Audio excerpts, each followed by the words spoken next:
Olá! Nas videoaulas passadas, apresentamos as estruturas sequenciais e condicionais. Com elas, já é possível resolver uma série de problemas. Entretanto, para podermos resolver uma quantidade maior de problemas, precisamos de novas estruturas. Nesta videoaula, apresentaremos uma das estruturas mais poderosas em algoritmos, que é a estrutura de repetição. Suponha que você tenha que implementar um programa para calcular média aritmética de um conjunto de números positivos. Só que você não sabe quantos números serão digitados. A única coisa que você sabe é que o usuário vai digitar um número negativo para informar que você não tem mais números a serem lidos para o cálculo da média. A grande questão aqui, nesse problema, é como é que eu vou ler uma quantidade indefinida de números?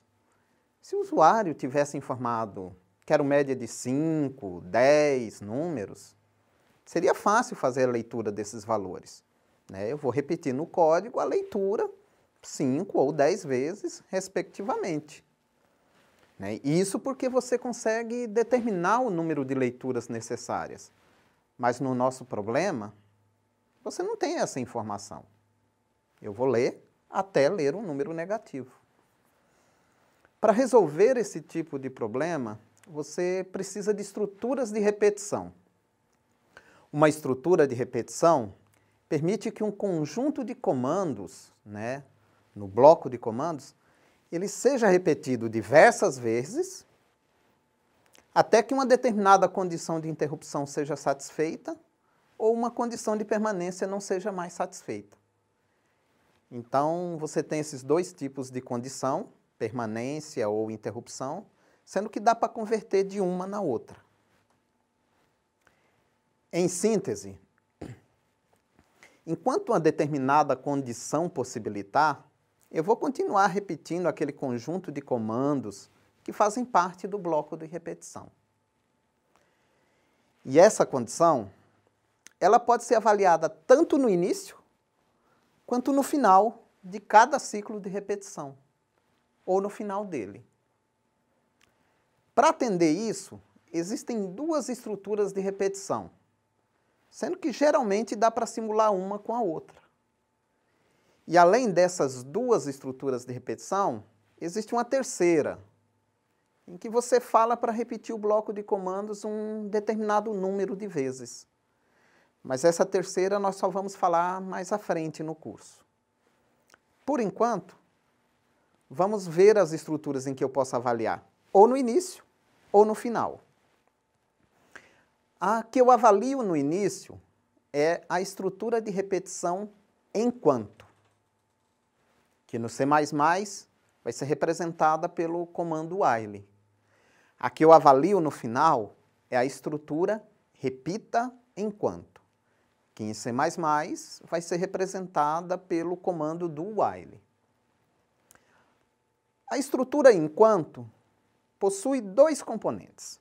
Uma expressão de controle, que vai representar a minha condição de parada, seja de interrupção, seja de permanência, e um bloco de repetição, que é o que vai sendo repetido enquanto a expressão de controle for verdadeira, como ilustrado no fluxograma. Observa nesse fluxograma que se a expressão de controle for falsa inicialmente, então os comandos do bloco de repetição não vão ser executados nenhuma vez. Por outro lado, enquanto essa expressão for verdadeira, os comandos no bloco de repetição vão ser executados continuamente. Em pseudocódigo, a estrutura de repetição enquanto é geralmente representada de forma similar à apresentada em tela. E em C++, ela vai ser dada pelo comando while. Percebam que em C++ a expressão de controle deve vir obrigatoriamente entre parênteses. Além disso, caso o bloco de repetição tenha um único comando, ele pode vir sem as chaves. Mas, novamente, recomendamos que você use as chaves, especialmente nessa fase inicial de aprendizagem.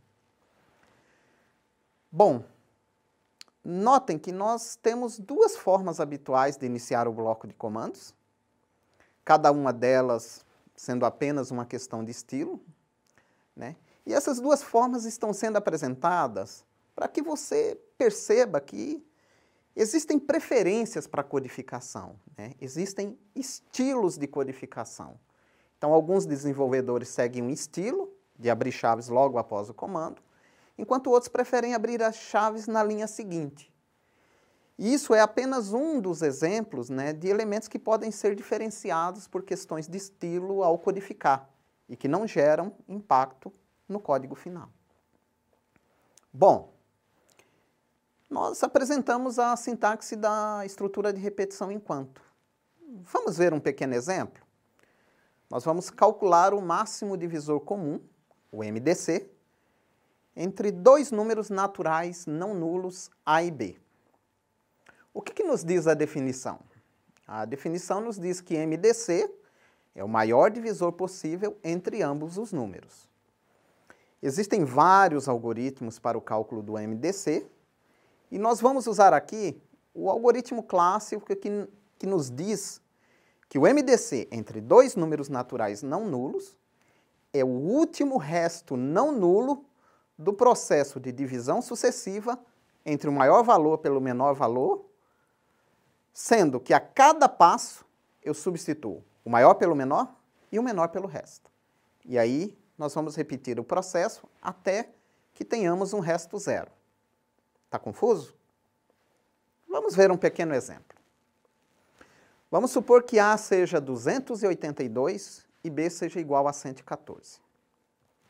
O maior desses dois valores é 282. Então, eu divido 282 por 114 e tenho por resto 54. Eu substituo o maior valor, 282, pelo menor, 114, e o menor, que era 114, pelo resto, 54. Então, A fica valendo 114 e B 54. Vou repetir o processo.